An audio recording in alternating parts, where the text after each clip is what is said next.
Yeah, I love that because the reality is before I can be a successful, truly successful, impactful big L leader, it starts with being a little L leader. It starts with recognizing I stand on values, virtues, beliefs that should be additional to, not substitute the organization's values, beliefs, and or cultural stances. And what I mean by that is if we just want to be really, let's just be humans, right?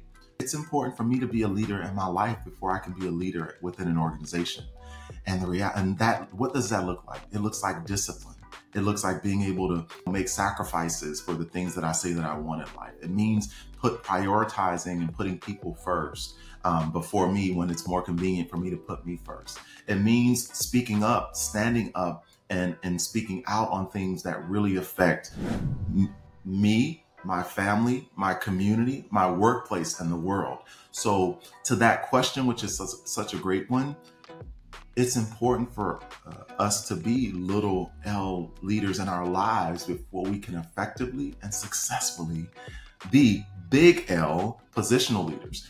Now, that doesn't mean that people don't get into big L positional leadership without having the personal leadership qualities. We've seen that, right? We've seen where people were maybe promoted too soon, or maybe people were hired into a role because they were good as an individual performer that, oh, automatically you're going to be able to lead a team, right?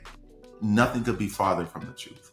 But the litmus test, I believe, for big L leadership is what if we ask questions in the interview process about, tell me about, in your personal life, what leadership looks like for you.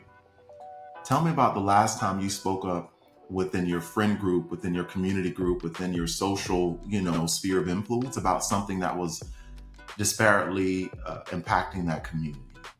What if we tapped into what each individual was doing in their daily lives to live their little L selves that influenced and helped us to understand how they could thrive in a big L, right, leadership role? Personally, I didn't recognize the power of that. But then when I didn't recognize the power of little L leadership until I traced back. When did I first begin to live what I believe to be little L virtues, right? And it really trued back to growing up. I was a latchkey kid. Growing up, my mom doesn't like when I say this because she just, disagrees with it. Back in the 90s and the 80s, you could you maybe shouldn't have, but your kid might have had to walk a couple miles to school, right?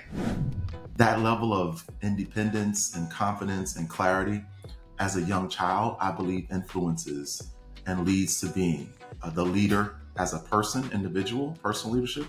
That only enables you to be that much more successful as a positional leader. So I know that was a very long answer, but I don't believe that the best big L leaders did not exemplify, right, little L leadership qualities in their personal life that were amplified in their work life. Does that resonate?